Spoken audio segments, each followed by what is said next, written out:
പ്രിയപ്പെട്ടവരെ, ഓഗസ്റ്റ് 1 മുതൽ ശുനോയ നോയമ്പ് തുടങ്ങുകയാണല്ലോ. ഈ അവസരത്തിൽ ദൈവമാതാവിൻ്റെ പ്രാധാന്യം ഞാൻ അനുഭവിച്ചറിഞ്ഞതിൻ്റെ ഒരു വെളിച്ചത്തിൽ നിങ്ങളുമായിട്ടൊന്ന് ഷെയർ ചെയ്യുവാനായിട്ട് ആഗ്രഹിക്കുകയാണ്. അതിന് മുൻപായിട്ട് നമ്മളുടെയൊക്കെ ചെറുപ്പത്തിൽ നാം കണ്ടിട്ടുള്ള ഒരു പിക്ചറിനെ നിങ്ങളുടെ മുന്നിലേക്കൊന്ന് കൊണ്ടുവരികയാണ്. നമുക്ക് എന്തെങ്കിലും ഒരു ആവശ്യമുണ്ട്, നമുക്കിപ്പോൾ നമ്മുടെ അപ്പനോട് പറയാനായിട്ട് നമ്മൾ ചെല്ലുമ്പോൾ നമ്മുടെ പുറകെ വന്ന് ആ വാതിൽ ചാരി നിൽക്കുന്ന നമ്മുടെ അമ്മയുടെ ഒരു പിക്ചർ. അപ്പോൾ നമ്മൾ അപ്പൻ്റെ അടുക്കൽ നിന്ന് ആവശ്യം പറയുന്നു, അമ്മ ആ വാതിക്കൽ നിശബ്ദയായി നിന്ന് അത് നിൽക്കുന്ന ഒരു പിക്ചർ. അതുപോലെ തന്നെയാണ് ദൈവമാതാവായ പരിശുദ്ധ കന്യാമറിയാമോ. നമ്മൾ നമ്മുടെ പിതാവായ ദൈവത്തിൻ്റെ അടുക്കൽ നമ്മുടെ ആവശ്യങ്ങളും പ്രാർത്ഥനകളുമായിട്ട് ചെല്ലുമ്പോൾ നമ്മളോട് കൂടെ നമ്മുടെ ആവശ്യങ്ങളെ ഒന്ന് സപ്പോർട്ട് ചെയ്ത് നമ്മളെ ഒന്ന് താങ്ങി ഒന്നുകൂടൊന്ന് അപേക്ഷിക്കുവാനായിട്ട് തയ്യാറായി നിൽക്കുന്ന ദൈവമാതാവ്. ഞാൻ കടന്നു പോയതായ പ്രയാസങ്ങളുടെ നടുവിലൊക്കെയും ഞാൻ വീണ്ടും വീണ്ടും കാണുന്നതായ ഒരു പിക്ചറാണത്. ഒന്ന്, എൻ്റെ വാതിലിൻ്റെ കതവിൽ, എൻ്റെ മുറിയുടെ വാതിലിൻ്റെ കതവിൽ ചാരി നിൽക്കുന്ന ദൈവമാതാവ്. ഞാൻ ദൈവത്തോട് പ്രാർത്ഥിക്കുമ്പോൾ അവിടെ ആ മാതാവ് നിൽക്കുന്നതായിട്ട് എനിക്ക് പലപ്പോഴും തോന്നിയിട്ടുണ്ട്.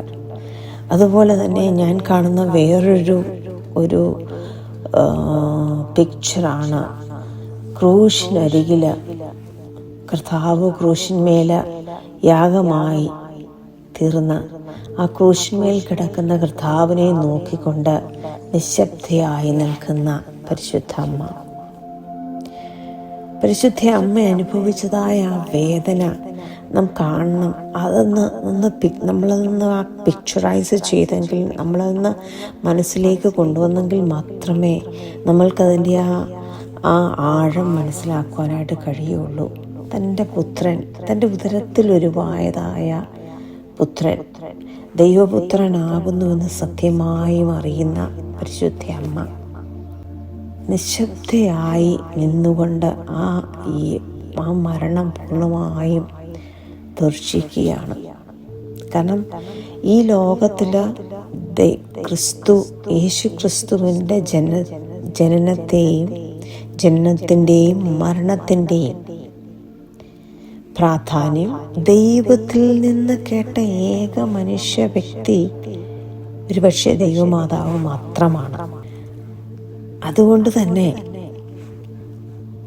തൻ്റെ ഉദരത്തിൽ ഉരുവായതാണെങ്കിലും അത് ദൈവപുത്രനാണെന്നറിയുന്ന അമ്മ നിശബ്ദയായിട്ട് ആ കൃപ ലഭിച്ചവളെ നിനക്ക് വന്ദനം എന്ന് പറയുന്ന ആ നിമിഷം മുതൽ ആ ക്രൂശുമരണത്തോളം കർത്താവിനെ പിൻചെല്ലുന്ന അമ്മ.